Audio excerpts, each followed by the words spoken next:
Many say our Constitution is purposefully vague. What do you think about that? Well, it is, because it was designed to govern a lot of different and unknown situations for years to come, and so they could not be very specific about it.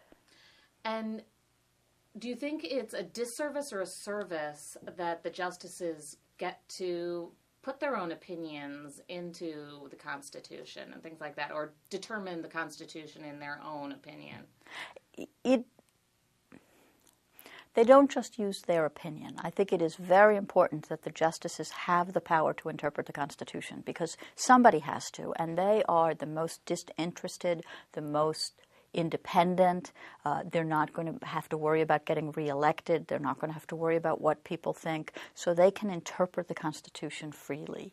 Now, what my colleague and co-author Dan Farber and I have written about is about how judges ought to go about interpreting the Constitution, because a lot of people think, and I think this might have been behind your question, a lot of people seem to think that either judges are just legislators in robes. They're just deciding interpreting the Constitution the way they would like to see it interpreted because of their politics, or that the only other choice is to constrain them very tightly by making them strict constructionists or giving them a theory by which they have to interpret the Constitution.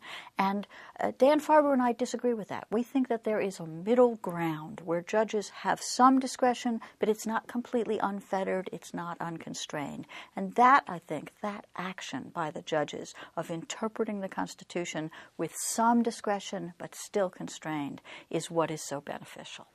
So how do you think this court is doing as far as determining the Constitution and looking at the Constitution? Well, it depends on what question you're asking.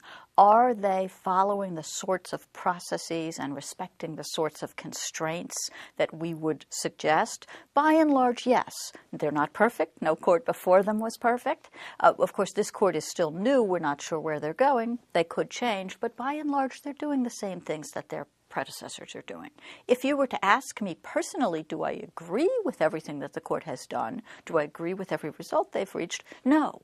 But that's the point. I can disagree with their results and still say they are doing their job right.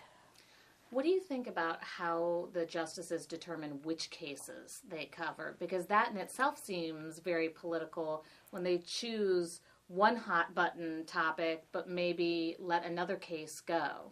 We actually think that that is one of the ways that the current system could be improved, because until very recently, 8 out of the 9, and now 7 out of the 9 justices combine in what's called a cert pool, which is that they let some clerks, they all donate some of their clerks, and the clerks look over all of the cert petitions, all of the petitions asking them to hear the cases, and then each justice gets a copy of what the clerk says about the case. So they're all reading the same synopsis, they're all reading the same evaluation and the same recommendations.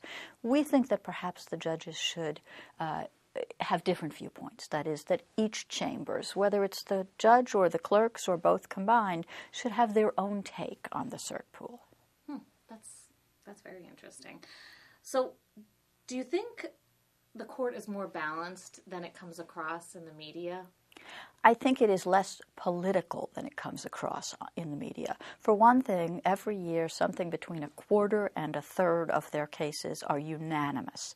And remember, these are hard cases. They would not be at the Supreme Court if they weren't hard and divisive and usually dividing the lower courts. Nonetheless, between a quarter and a third are unanimous every year. And somewhere about the same number, usually a quarter or fewer, are 5-4. All the rest are getting closer and closer to unanimous. And so I think we make the most of the cases that are the most politically controversial, the most politically salient, the things that people are most likely to divide over. But that's not the bulk of the Supreme Court's docket, and it's certainly not the bulk of the federal court docket in general. Now, a lot of times when a new justice comes in, they're labeled, a conservative justice or a liberal justice. But then once the term actually starts, a lot of them are more middle of the road. Do you think that's more because of the individual cases or because of some of the things you said earlier about not having to be reelected?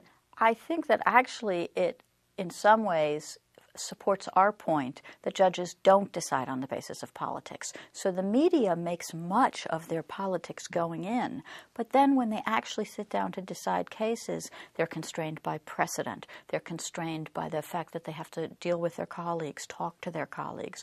They're constrained by the fact that they have to write an opinion, so they have to show what their reasoning is, and some reasoning just is not going to hold up or is embarrassing, so they're not going to reach a decision that they can't justify.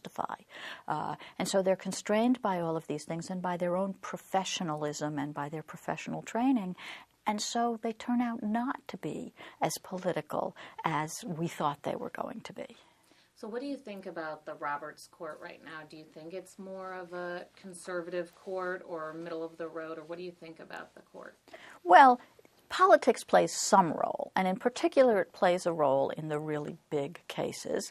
And the Roberts Court, I think, is slightly more conservative than its predecessor, but it's still not driven by politics. And there are still ways to evaluate the cases that they decide without resorting to politics, without saying, well, I like the result in this case, and so I'm going to call it liberal or I'm going to call it conservative.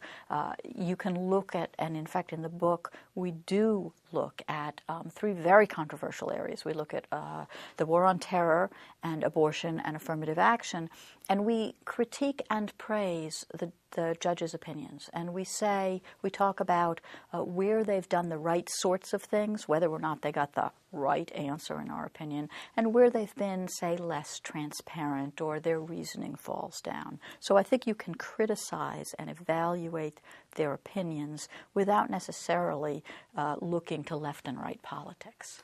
Now, something that you hear a lot, I think, in the media and a lot of people talk about in this election are people are afraid if a certain party wins that Roe versus Wade is going to be overturned. Talk to me about whether that's even realistic, that if one party is elected, that Supreme Court case is going to be overturned. Well, I think it is attenuated but possible. And I think that's part of the problem with the current appointment process.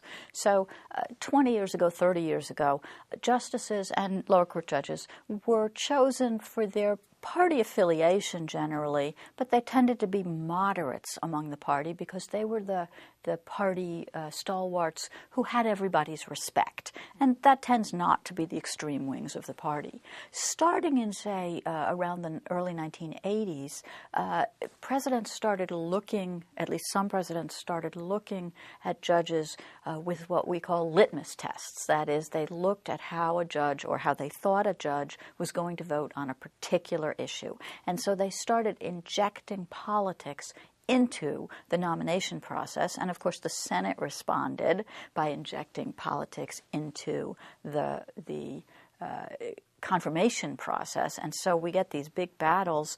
And I'm afraid that part of what's going on is that politicians and the media, and now a lot of legal scholars, have come to believe that judging in constitutional cases is all about politics. And so now, if judging is all about politics, you have to appoint judges who will do what you like. So if the next president does that and uses politics as a way to appoint justices, then I think there is some danger.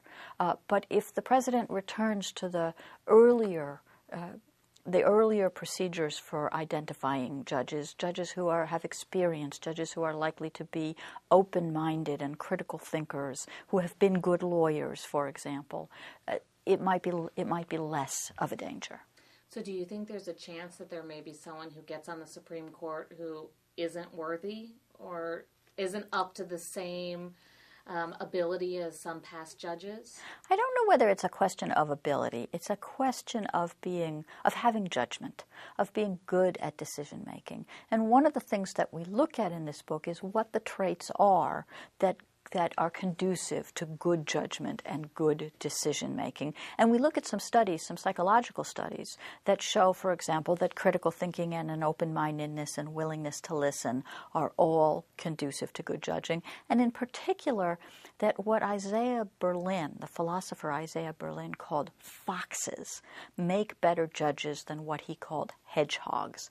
And he based this on an old Russian proverb, and he said foxes know lots of small things, and they put them all together, and they may put them together in different ways when they're doing different tasks or when they're deciding different types of cases, whereas hedgehogs know one big thing, and they know how to do it really, really, really well, but it's the only thing they know, and they dig deeper and deeper and deeper.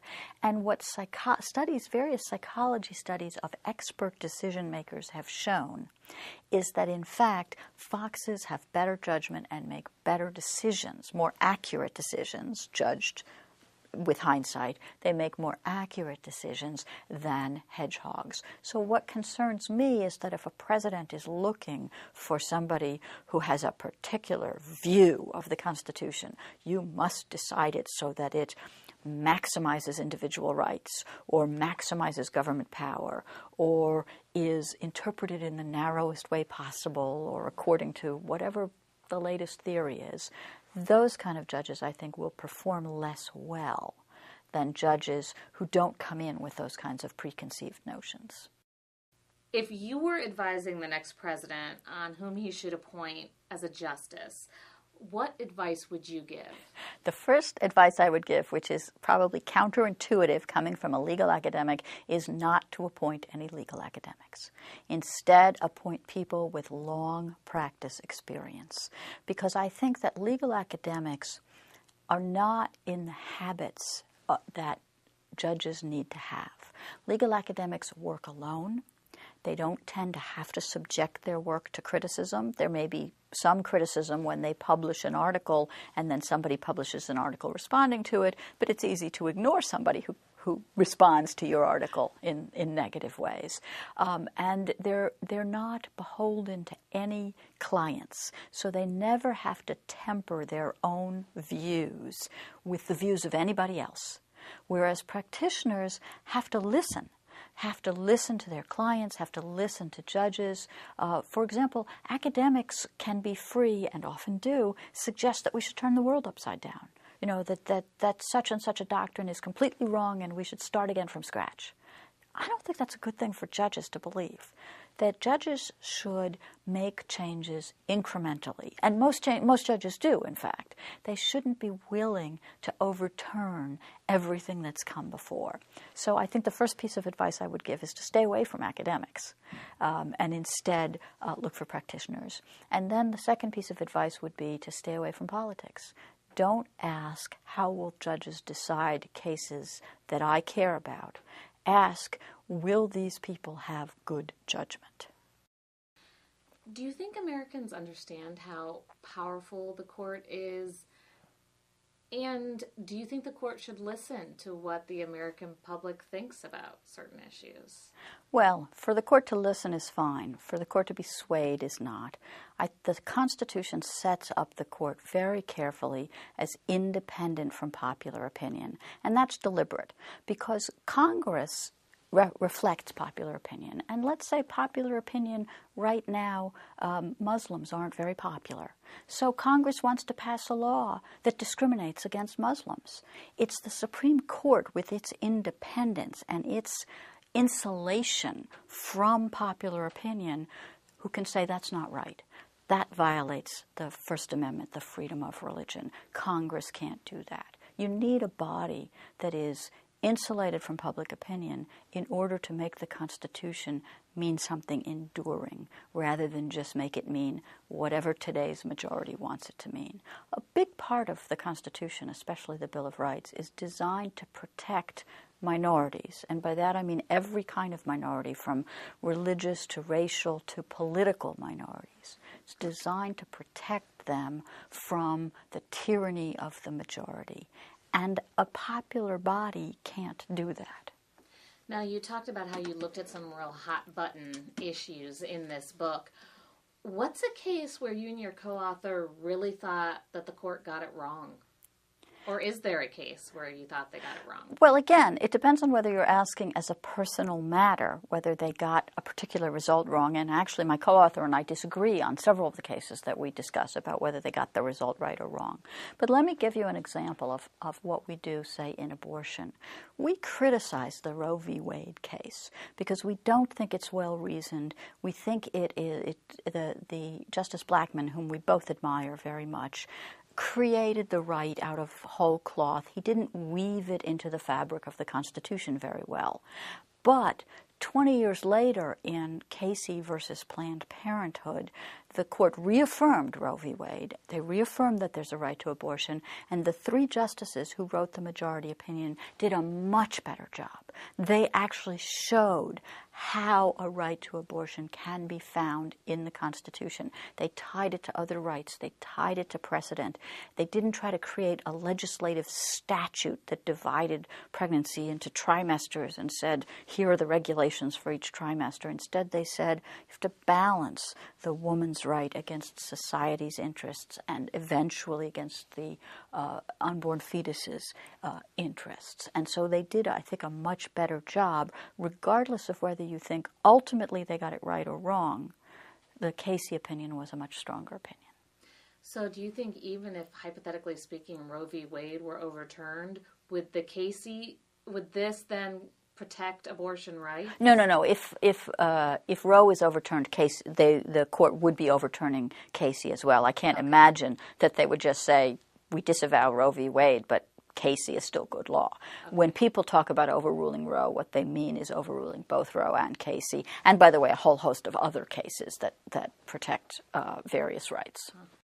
Do you think the Supreme Court has handled the issue of terrorism fairly? Actually, I think that of the three areas that we look at, that's probably the most successful because the court has been very careful, very thoughtful, not dogmatic, at least the majority has. The majority recognizes that this is a real conflict.